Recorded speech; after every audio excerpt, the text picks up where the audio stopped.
Welcome to Azimuth Podcast. Today we are finishing our presidential candidate series with Trump.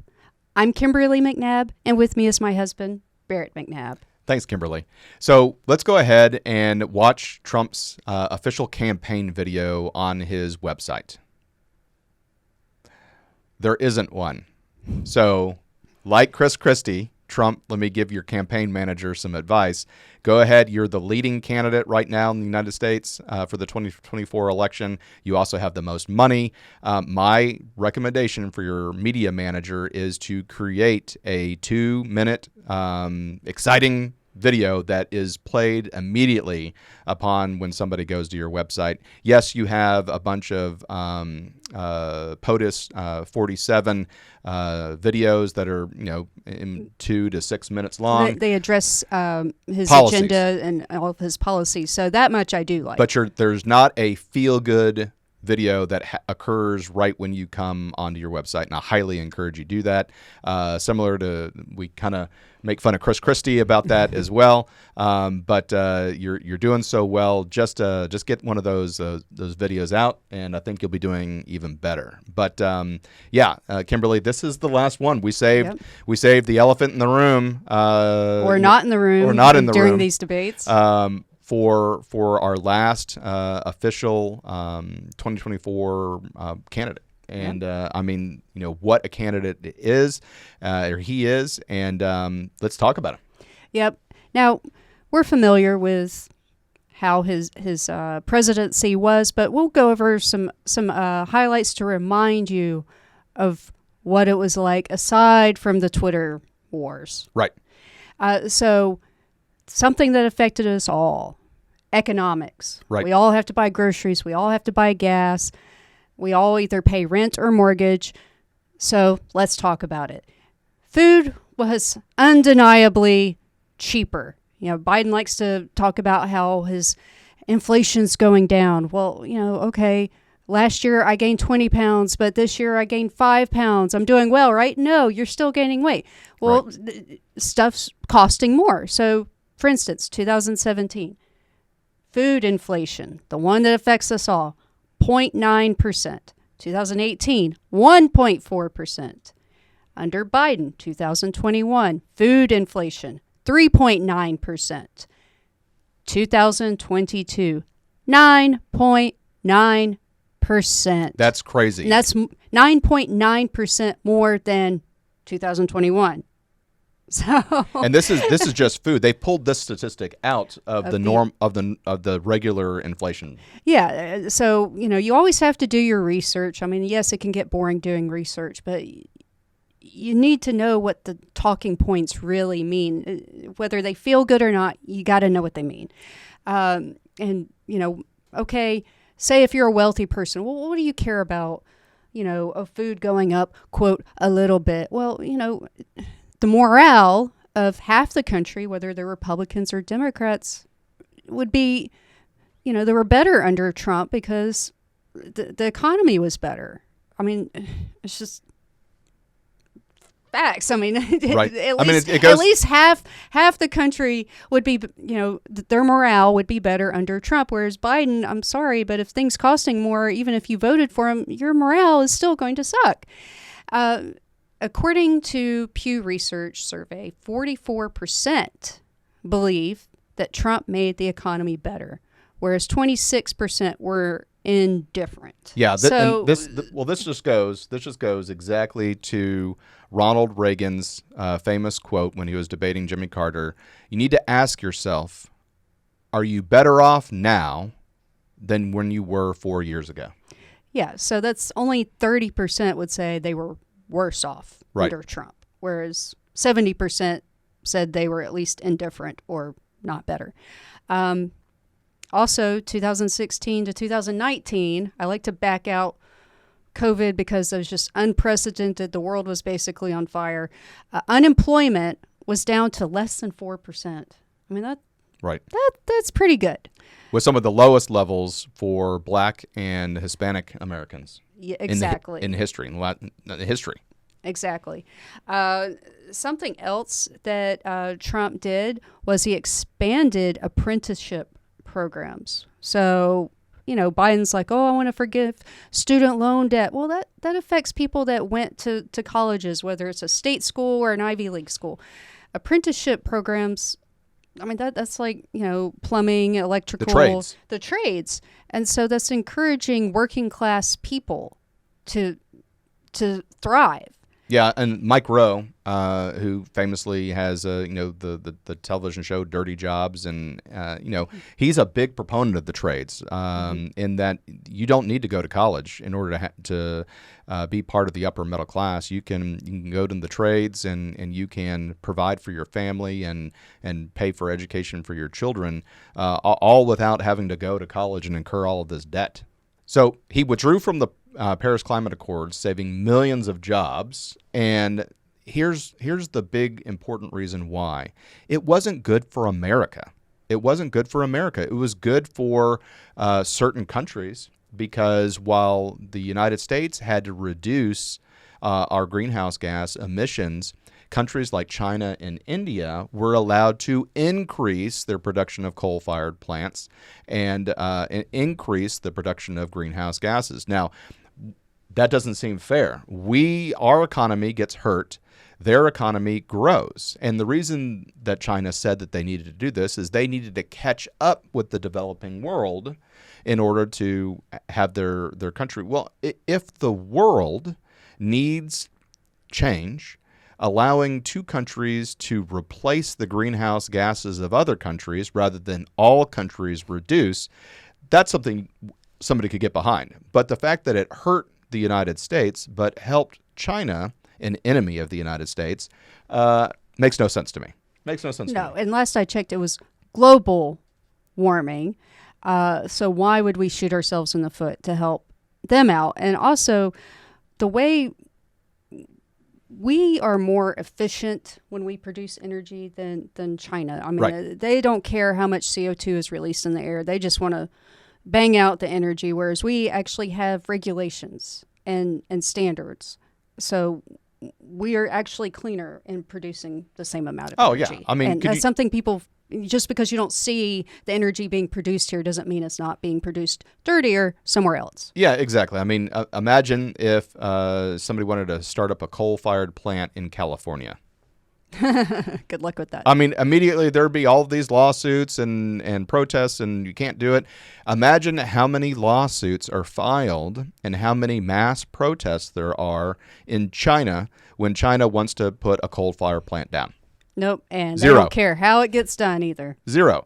So they can just plop these things down like it's a monopoly board, putting hotels and houses down, and there's no checks and balances. And the world community gave China a blank check with no checks and balances on what they could do. So I'm glad that he pulled us out, because it was not good for the United States of America, and that's what Trump has said that he was going to do. He was going to look out for us first. Yep, because he's our president, not Right. China's president. So under Trump, we had the fastest annual wage growth of 5% for amongst the lowest paid. So, we scream inequality, inequality.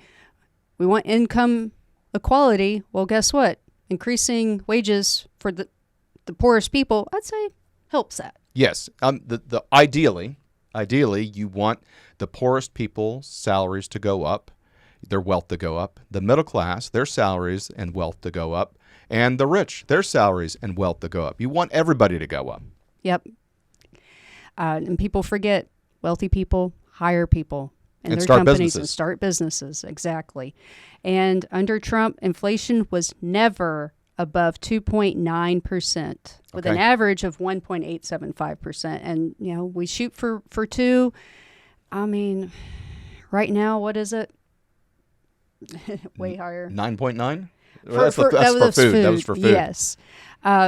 So, and why does this matter? Well, for one, it affects everyone, but economy is important because historically the state of the economy has some predictive value in how elections turn out. Absolutely. I would say it's 100% on that, because if you can't afford things, if you can't afford staples, if you can't afford your rent, if you can't afford your electricity, it's human nature. You're looking for somebody to blame.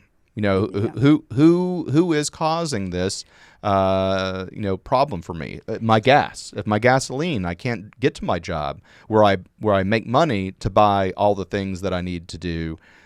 Well, who's to blame for that? Well, also, if you are worried about really important issues like how you're going to pay your rent, how you're going to put gas in your car, you don't have brain space and time and energy to worry about what pronoun someone's going by. Right. That's not important to you at that point in time. It really isn't. Now, as far as his foreign policy, man, foreign leaders respected him. Yep. I mean, he acted like a boss. Whenever he was going to NATO, if somebody was in the front row, he'd just move them out of the way and get up to the front row. And that's where the United States needs to be. The United States is the leader of the free world. And I would say we're the leaders of the communist world as well, where there is no freedom because a lot of their actions are in reaction to what we do as the leader of the free world.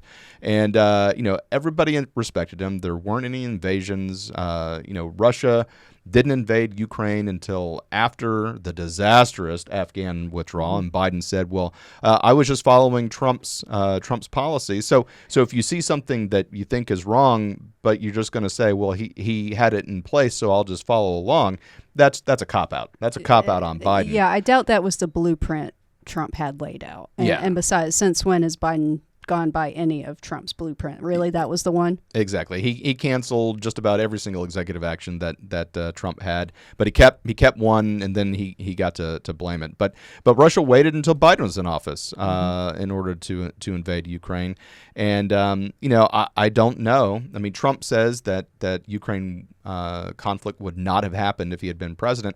It's hard to guess one way or the other, but I would bet money that would be true. You think so? Okay.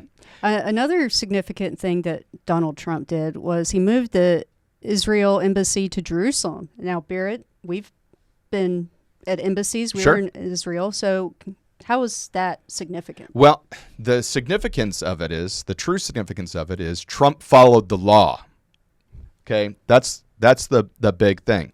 It was a law on the books that had been passed that numerous presidents had ignored, and it was to replace the U.S. consulate in Jerusalem with the U.S. embassy that was in Tel Aviv and move it to Jerusalem.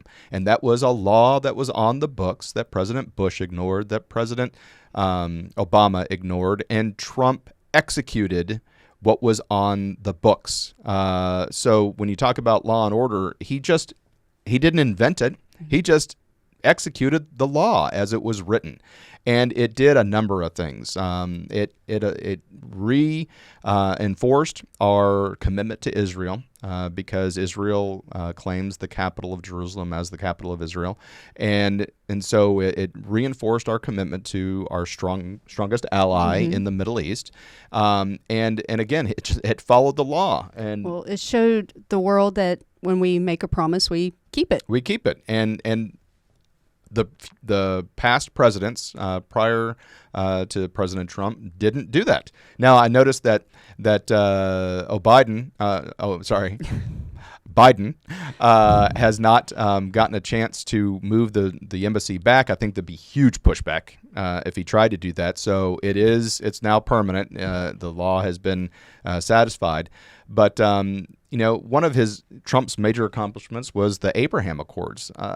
Let's be honest. Even prior to the events that occurred in October of 2023 and the attack in Israel and Israel's response into the Gaza Strip, Israel's in a bad area of town.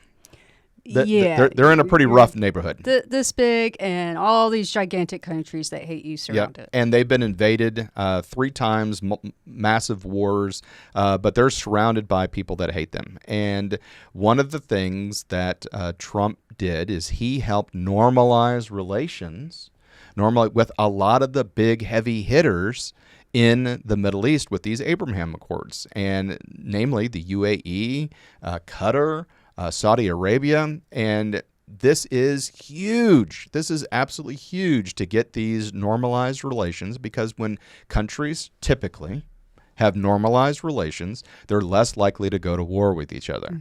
It used to be the old adage that countries that had a McDonald's never went to war with each other.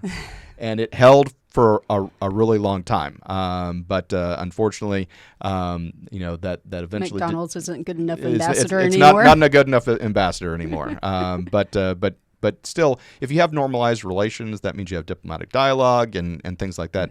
But it's significant because there have been so many presidents that have tried to do this in the past and had failed, absolutely failed. And so it's just a huge, significant win that I don't think is touted enough. Now, let's talk about current situation, the fact that we're in January of 2024 and the war has been going on in the Gaza Strip. Those relationships under the Abraham Accords are being strained. They are being strained, and nobody knows, especially not us. Nobody knows where that breaking point is. There's been a lot of grumbling, but a lot of those have been strained.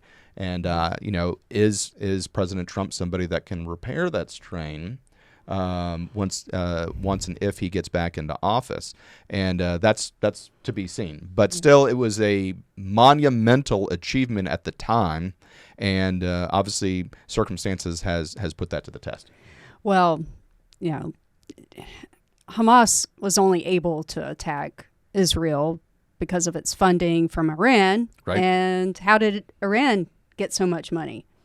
Because sanctions were lifted by Biden. And Trump put sanctions on Iran, and so it made it harder for them to have money.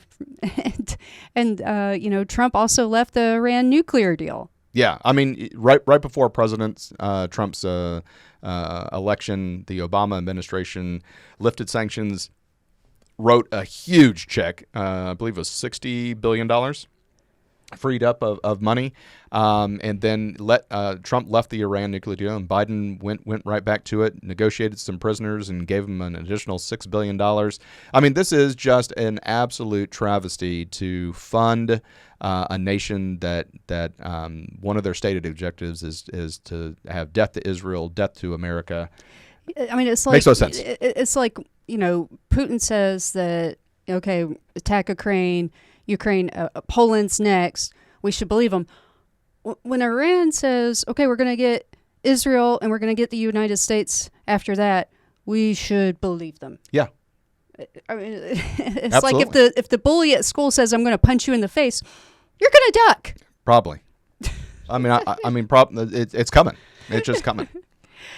Oh, goodness. But, speaking of Putin saying he's going to attack Poland next, Trump was accused of being a fan of Putin, but people who say that need to remember that Trump put sanctions on the Nord 2 pipeline, which hurt Putin. Yes.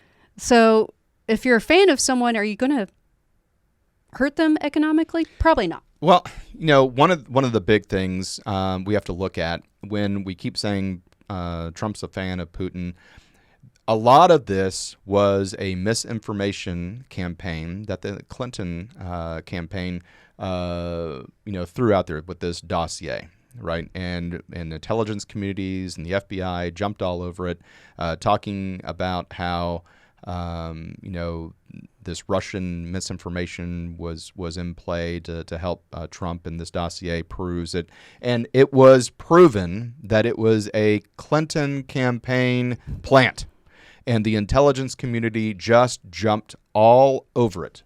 And so the same thing when the intelligence community, 51 members, including Clapper and some of the former heads of the CIA, 51 people signed on to an open letter to say that the Hunter Biden laptop was a Russian, guaranteed. We're intelligence experts, and this is a Russian misinformation campaign, and they lied.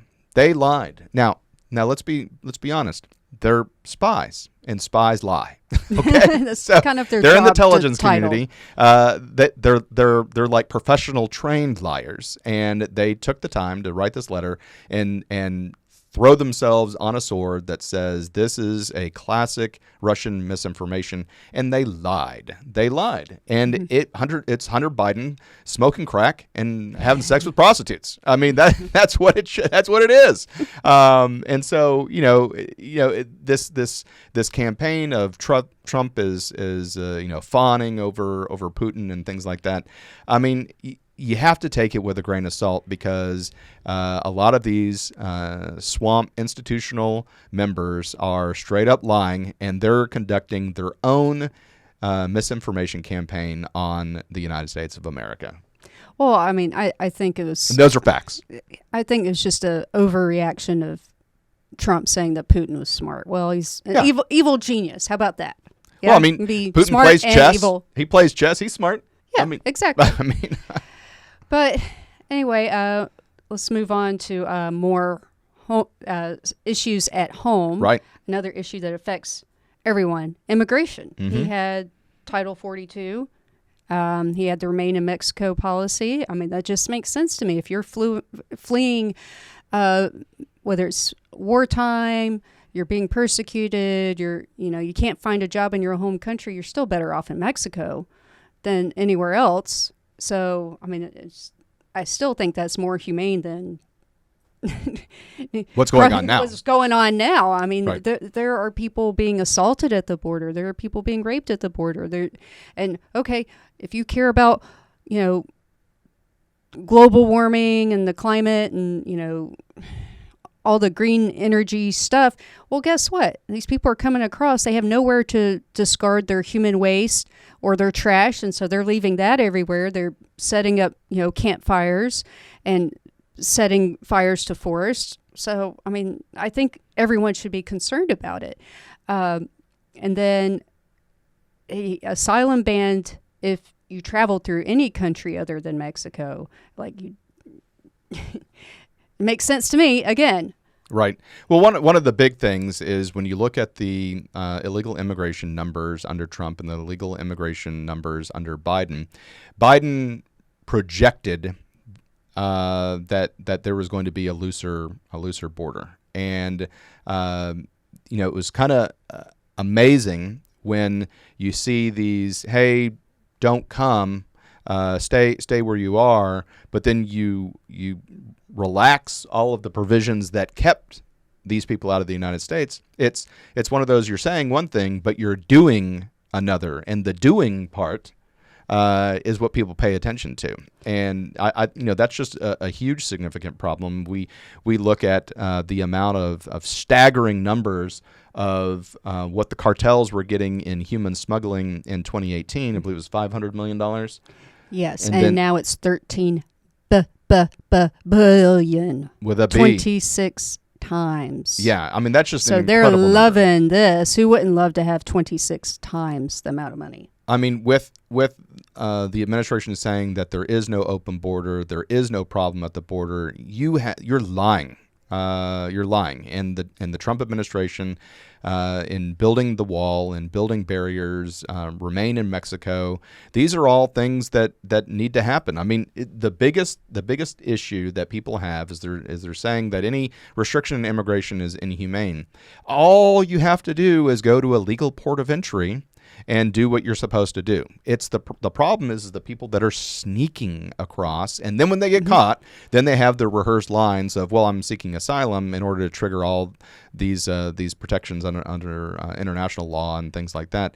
But the thing is Trump made the country safer on the southern border. Yep. There's fewer people coming across. There's fewer instances of fentanyl coming across. It's just, these are facts. These are just facts, and they're indifferent to anybody's opinion on the matter. Yeah, and people don't want to admit it's a problem until someone gets shot, and it was an illegal immigrant. Yeah. That has or shouldn't a college student. Shouldn't have been here to begin with. Yeah, or a college student that is having a rough day and wants to stay up late at night to study and orders a pill online and it's laced with fentanyl, dead. just dead because he wanted something to help him stay up at night and help him concentrate, like Ritalin or something like you that. Don't pay attention until it's your cousin or your brother. Yeah, exactly. Now, when we look at that border, speaking of fentanyl and speaking of which a lot of the angel families are people that have died, but there are a terrorist watch list that's at the border. Yep. And the the number of people that are caught at the southern border on these watch lists, I believe it was 151 in fiscal year 2023. And these are not people that wrote a bad check in El Salvador. These are people that they've already done bad things. They're already known by the FBI and our organizations. They've already done bad things, and people don't typically stop doing bad things just one time. No, they're not reformed. They're trying to get across the border, and with 19 people being able to do 9/11, what if 151? And these are the people that are caught. These are the people that are caught. So we're getting bad actors that are coming across. And just ask yourself, if you find one person, they're knocking on your front door, they're asking to talk to you, you might assume that they're not there for nefarious reasons. If you find someone climbing over your back fence, walking in your door, you can assume they're up to no good. They're up to no good. And that's what people who are sneaking across the border versus trying to come in legally, the same assumptions should be made. Right. So what are his plans to combat some of this stuff, Kimberly? Well, he wants to label cartels as unlawful enemy combatants. And then he also wants to have a naval blockade to stop smuggling boats. Sounds good to me, because what are they smuggling? Probably fentanyl. Right. He wants to return the floating barriers that popped up in the news a few months ago that Governor Greg Abbott had in Texas. And then he wants to have what was infamously known as the Muslim ban. Right. And can you describe what exactly that was? It's not a Muslim ban because all of these countries that were on his banned list, they have Jewish citizens. It was just touted by the left. It was touted by the left as a Muslim ban, but they have Christians, they have atheists, they have Jews, they have Muslims, they have the various kinds of Shia and Sunni and Abadi Muslims. So to call it a Muslim ban, but it was bans on countries that more often than not had some people that did not like the United States and wanted to cause death and destruction to our country. And so I'm not saying that all of those people felt this way. Yes, it was just a greater likelihood. A preponderance said that these people would, in fact, cause problems. And so he just wanted it, and it was a pause. When he was running for his initial campaign, he wanted just this pause just to be able to set up the ability to screen and vet people that are coming in. Now, of course, the left-wing media and the mainstream media jumped all over it. He's banning Muslims. Never once said that he was banning Muslims. He was just banning, would we want 100,000 people from Western Yemen to immediately get on airplanes and fly into the United States? Now, the significance of Western Yemen is especially the northwestern corner along Saudi Arabia, is where the Houthis come from. All right, which is a insurgency organization that is heavily backed by Iran. But would you want, hey, let's just take this population and fly them over the United States because it's cool? And what have they been up to lately, the Houthis? And they've basically closed down the Red Sea with all of their drone attacks. So these same people he wanted to stop from coming over have been attacking ships. Yeah. So again, stop cherry picking something out of it just to make it sound good. It wasn't a Muslim ban. It was a ban just from countries that historically have been bad actors to the United States, and he just wanted to pause it for a little while. Yeah. And he also wants to outlaw welfare to illegal immigrants, which makes sense to me. They have no skin in the game. They haven't paid taxes, and we want people who are going to come here and contribute to our country. Why would we want someone who's just going to take? Right. When we can barely give Americans the things that they're already entitled to. Right. And, one of the other things that he wants to do is he wants clarification on the 14th Amendment, specifically the clause for birthright citizenship. And that has been a topic that all of the candidates have adopted. Clearly, the 14th Amendment, when they're talking about birthright citizenship, it was specifically to counteract the Dred Scott's case, where people were saying that black people, former slaves, did not have the automatic right to citizenship in the United States. It was specifically written to address that. It was not written to have somebody who crosses the border illegally, who has no ability to be a natural citizen and subject to the laws thereof, to give birth and have that person automatically be a citizen of the United States. The amendment was not written for that, and he has pledged to end birthright citizenship.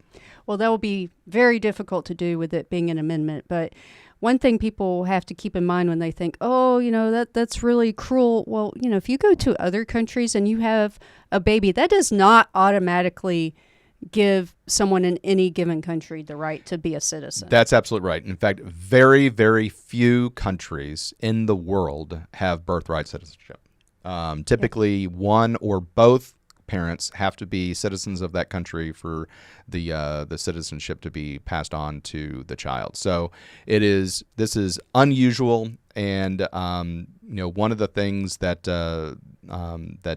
all the campaigns have recently been saying that are espousing to have an executive order do that. They want to get it to the Supreme Court. They want the Supreme Court to make the interpretation of what the 14th Amendment's purpose was. And so, yes, all of the candidates, DeSantis, Haley, Ramaswamy, Trump, they all agree that as soon as they sign an executive order like that, it would immediately enter the court system, and that's where they want it adjudicated. Mm-hmm. Well, as far as education goes, Trump wants to expand. He did expand education and training for incarcerated. That sounds good to me, because if someone goes to jail, oftentimes they don't have training, or they are ineligible to work in the field that they were previously qualified for. And the last thing you want is someone put out on the streets and they can't get a job anywhere, because I'm sorry, but even if someone's willing to let them live there, people who are bored and have bad tendencies usually are not going to do good things. Yeah. So this really directly pertains to recidivism rates and whether or not a person is going to have the likelihood of going back into jail. And by having an education and like we've talked before, getting trained in the trades and things like that, and having the ability to work on the outside of prison will reduce that recidivism and allow people to stay out of jail, because you don't want this cyclical jail. They get on probation, they get off probation, commit a crime, jail. You want them to get out of that loop. Well, also, I think it looks good to employers. If you see someone who just went to jail and they're applying for a job, there's going to be some hesitancy. But if you saw that they went to jail and they had the fortitude, the discipline to go and complete training, do something productive after being incarcerated, makes them look a little bit better. Yeah, I think. I agree. And he signed, a lot of people tell Trump is a racist. And that is just an easy label to throw on somebody when you're losing an argument. Mm-hmm. That's the Staples or Office Depot easy button. Yeah, labels do not constitute an argument. Yeah, exactly. But he signed $255 million annual funding for historically black colleges and universities. Doesn't sound like a racist. Doesn't to sound me. like if a you racist hate to me. a group, which a racist is someone who hates someone of a different race, you're not going to give them money. Right. You're not going to encourage their education. And you see Trump all the time serving Thanksgiving and Christmas meals to people in the D.C. area, and you can see that all of those videos had him serving peoples of color to their meals. If you're a racist, you tell your media person pass.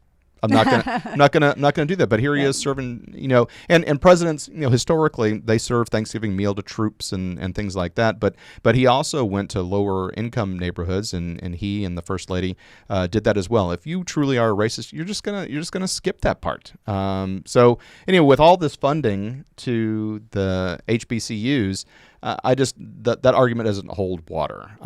But he did cut funding to schools pushing CRT and gender ideology, as well as creation of a new teaching credentialing agency to teachers that are patriotic. Now, here's the difference. The critical race theory is purporting that that white people need to be apologizing for all of the past errors and sins of our forefathers and things like that. And to say, look, we're living in 2024. We don't need to be looking back to 1865. I don't see that as being racist. Well, also, does anyone really want to look their kid in the eye and tell them that they should apologize for being born the color that they are? Color. I don't want our kids going to school and being screamed at saying, you were born the wrong color, you were born a bad color. Whether you're black, white, whatever, you should not apologize, especially since, guess what? You didn't have a choice on being born a boy or a girl or black or white or Hispanic. You didn't have a choice. So right. I think we should all just be accepting of it. Yep. So let's talk about his electability, right? Yes. So he is massively leading in the polls for the Republican nomination, by a lot. Now, people, I don't want people to get overly comfortable, or, if you're rooting for a different candidate, or if you are a different candidate, to, take comfort or disheartening in polls, because, goodness, anything could happen between the ages of the candidates, between the legal issues with the candidates. Anything could happen. But, why are people so fired up about Trump? One of his lines is, I am your retribution, or they're coming after you, but I'm standing in the way. I would rather hear, I'm going to stand up for you. I'm fighting for your rights, not I'm going to be a dictator on day one. No, I'm going to be so forceful on day one, protecting your rights. And that's make it more about us. That's a good point. But so he kind of said that in jest. But people are going to run away with they're it. They're going to run away with it. He said, I'm only going to be a dictator on day one, is what his joke was. Not I'm going to be a dictator on day one. But people ran with that. Hey, he said he's going to be a dictator. But he was joking. I'm only going to be a dictator on the first day, which that was just, obviously it hurt him because it's a soundbite that people get to run with. But I completely agree with you. He's saying they're coming after you, but I'm standing in the way. And I agree. He should be saying, here's what I'm doing for you, or I'm going to do for you, because it is a little bit of grabbing a little bit of Dark Brandon, going on with some of the things. But these indictments, and it's the same thing when he was running for his first term. It just seems that no matter what happens, he's the Teflon Don, and stuff just does not stick to him. During the first time he ran for the 2016 elections, that Hollywood Access or tape, Access Hollywood tape, and he's talking about all this locker room talk, as he talked about it. Everyone was like, "That's it. He's done. He's done." And he went up, and so just all the stuff that would normally completely tank a normal mere mortal, it just seems to to power him up and increase him. And so all of these indictments, 91 indictments on this man in various state and federal courts for all kinds of things, is just every time he gets indicted on a new charge, his funding goes up. Yes. It's absolutely crazy. And I think some of it is because of the timing. He says, hey, look, what they're trying to do is this is a political persecution, and they're trying to remove me from the ballot. And that's exactly what it looks like. It's exactly what it looks like. I'm not saying it is true or isn't true. I'm not a member of the Department of Justice, but perceptions matter, and the timing of it is just, with Jack Smith, the special prosecutor, wanting to hurry up these trials in order to hit him before the election. Well, when you say I'm trying to do this before the election, it looks as though you're trying suspicious. to do it before the election. Yes, and I think people, being strong supporters of him, it's kind of like touting a cause of the fight against big government. Right. And Donald Trump is going to be the martyr if they win. So that's a big mountain to climb for these other candidates. And then, he also has separate events of his own that occur at the same time during the debates. And but on the other side, he's loud, he's doing well, and then when he's quiet, the very few weeks where he's quiet, he seems to do well too. He is the master, and I don't know if it's him or if he also has. I mean, he has a team. All these people have teams, but he is a master at staying in the news cycle. Mm-hmm.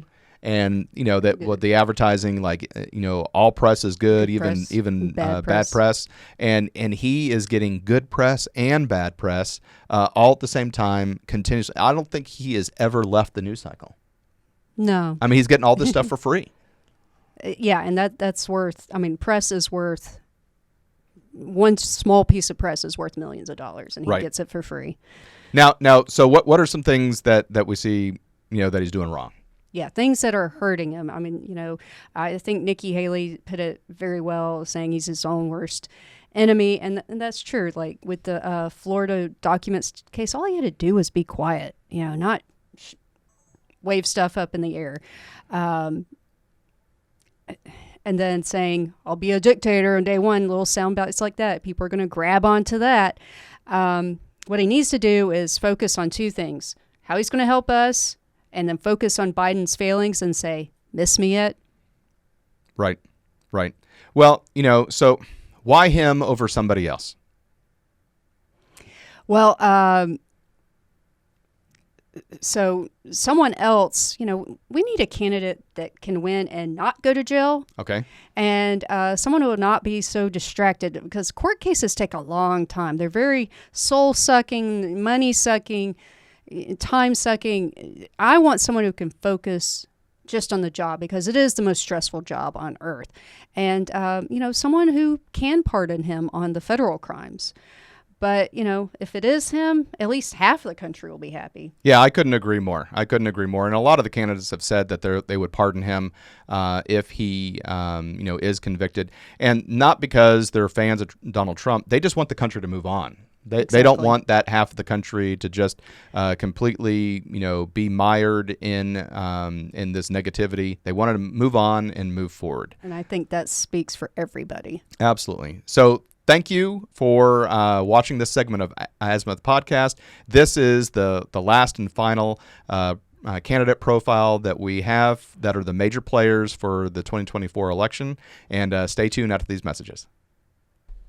Hi, everyone. Thank you for listening. If you enjoy our show with all of the stories we share, we would love your support. And it's as easy as clicking that subscribe or follow button. This will ensure you never miss an episode and keeps us bringing you these important stories. Your support makes a huge difference. Thank you so much for being part of our podcast family. Thanks, and keep tuning in.